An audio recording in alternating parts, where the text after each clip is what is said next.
I'm not going to sing happy birthday to NBZ because I have not been blessed with the gift of a beautiful singing voice. But I will say happy birthday nonetheless. Me and NBZ have been doing birthday battles for, what, 2, maybe 3 years now? Ever since we learned that our birthdays are, you know, the day after each other, but because of the way our time zones work, there is an 8-hour time period in which they overlap. And those 8 hours, it becomes both of our birthdays at the same time. So we decided, hey, you know what? We have to play each other just because that is such a cool thing that happens. We're both Poketubers, and we both we run cool shit. So we decided, hey, this is Birthday Battle 2013. And I'm going to go ahead and lead off with the Heliolisk. He's going to go ahead and lead off with his ᵉᵖᶤᶜ. I have something on my team that completely shuts down ᵉᵖᶤᶜ as well as a bunch of other things on this team. In case we weren't looking at the team composition, it is Houndoom. And what I want to do is I want to come in on a Will-O-Wisp because I'm thinking, okay, you know what? ᵉᵖᶤᶜ is not going to do much to me outside of that. He sees the Houndoom in a team preview and knows that he does not want to give this thing a Flash Fire boost under any circumstances whatsoever. Do not let this thing get set up is going to be his main objective here, I guess. But I really want it. I really want it to come in on that Will-O-Wisp because if I can get it in on a ᵉᵖᶤᶜ, I'm assuming that his doesn't run like Earthquake or Rock Slide like Rick's does. Most of the builds I've seen run like Leech Seed and then Sub or Protect, and then like they usually only run Ghost or Grass Stab, which is like either Horn Leech or Shadow Claw or Phantom Force in the case of his. I actually switch out to ᵄᵉᵤ right here, predicting his Hydreigon to come in because it resists my Dual Stab on Houndoom very nicely. But I figure I'm just going to go back out into Houndoom right now because I was baiting the Will-O-Wisp. I know it was a really obvious bait. Game decides to reward me by having him miss Leech Seed anyways. So I'm going to go for it. I'm going to go for the Mega right now. I'm in safely. I am inside the situation. He decides to protect a Scat out. What I'm going to do, I have said countless times, I love running sub on Megas. So that's what I'm going to do right now. I'm going to sub up on him and get up 2 nasty plots before he is actually able to switch out. I believe he Phantom Forces thinking that it would hit me from behind the sub, or I was under the impression that it would have hit behind the sub and then just attacked my actual HP instead of, you know, breaking my sub or anything of the sort. But either way, I knew that because I was a Dark type, he's more than likely not offensively invested. I should have been good to go to take it, and it turns out that I still am because it looks like the sub takes damage, and it's not my actual HP that takes damage. I thought because Phantom Force was all sneaky and spoopy and shit, I was going to have to worry about it. But turns out, no. I had an excellent opportunity thanks to the Leech Seed miss, which was crucial. That was extremely game-changing, and because of that, I'm going to get an extreme, like right out the starting gate, like 3 pokes gone to this thing. Well, maybe not 3, but Klefki's gone setting up a light screen. Thank God I don't have to put up with that shit anymore. That's all it did. It just got the light screen up. And then I'm actually kind of disappointed by Mega Houndoom's damage output, but after remembering that this damage is with the light screen up, all of a sudden it's not so bad, and I am at like +4. I'm going for Dark Pulse just purely for the flinch. He did call me on this in his narration. Guilty as charged, sir. But gotta get the flinch on that and then just go for a Flamethrower. But I was fishing for that so I could keep my sub and potentially keep the rest of my HP. I figure at this point, because Flamethrower is a little bit higher base power, I'm starting to wonder how that would have worked out if I went for Flamethrower twice instead of Dark Pulse once and then a Flamethrower another time. Because I was like, Dark Pulse is not going to take it out again. But I ended up losing Mega Houndoom right here.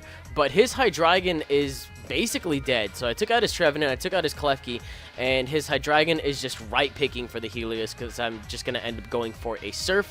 That was actually predicting either, I think that was predicting Excadrill to come in if he really wanted to save this thing for death fodder for whatever reason. But I revealed that I have Surf. Big whoop. These things carry Surf sometimes. It's actually a pretty cool move to have on it. And he brings in his Charizard right now, which is not that big a deal. I knew if it was X, I would not be able to T-Bolt it reliably, and if it was Y, I could just Volt Switch on it, but I had no way of knowing. That's the beauty of Charizard.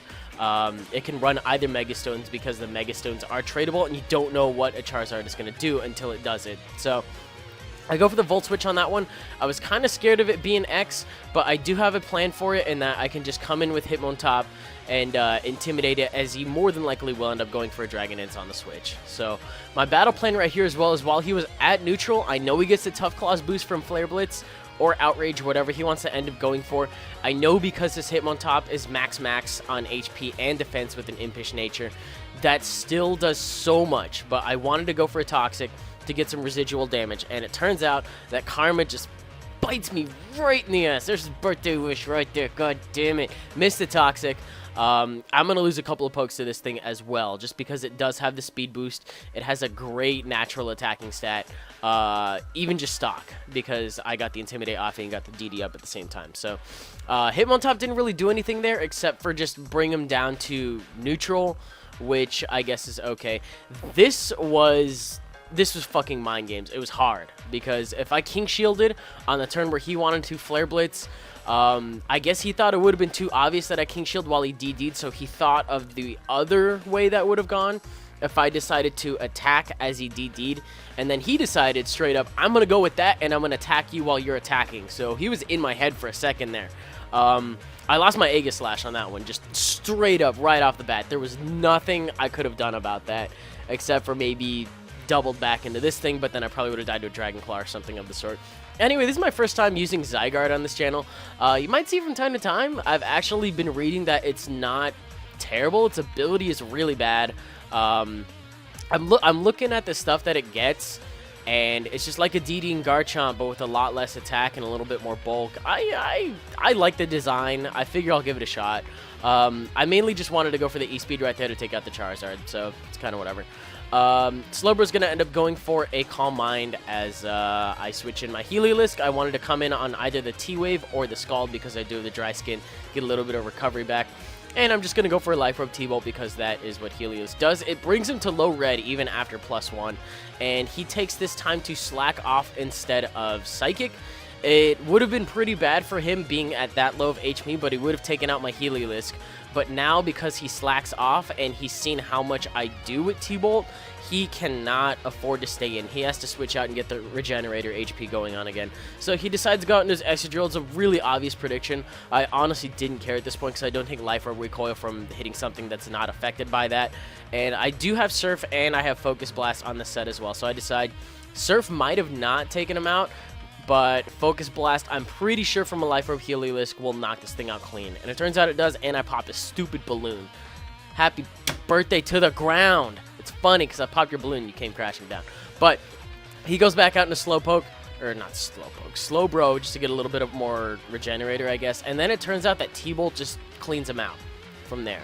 So I think this is Helios just cleaning up at this point. I've eliminated everything that can possibly stand in its way, and the only thing that really can come in reliably in on it at this point is, I believe, his last, which is Charizard, which ends up dying to a Surf. So that was Birthday Battle 2013 freaking Mega Houndoom. God damn it, lit all those candles for me. That was awesome. So that's the game. I hope you guys enjoyed it. If you did, you can leave a like rating, comment, and subscribe and do your thing. If you are unsure about who NBZ is, definitely check him out. He's going to be in the channel description down below. It's his birthday today, so drop him a little like, a little comment, subscribe, do your thing on both of our channels, because that's the thing you can do right now. And yeah, I'll come at you guys with some more battles in the near future.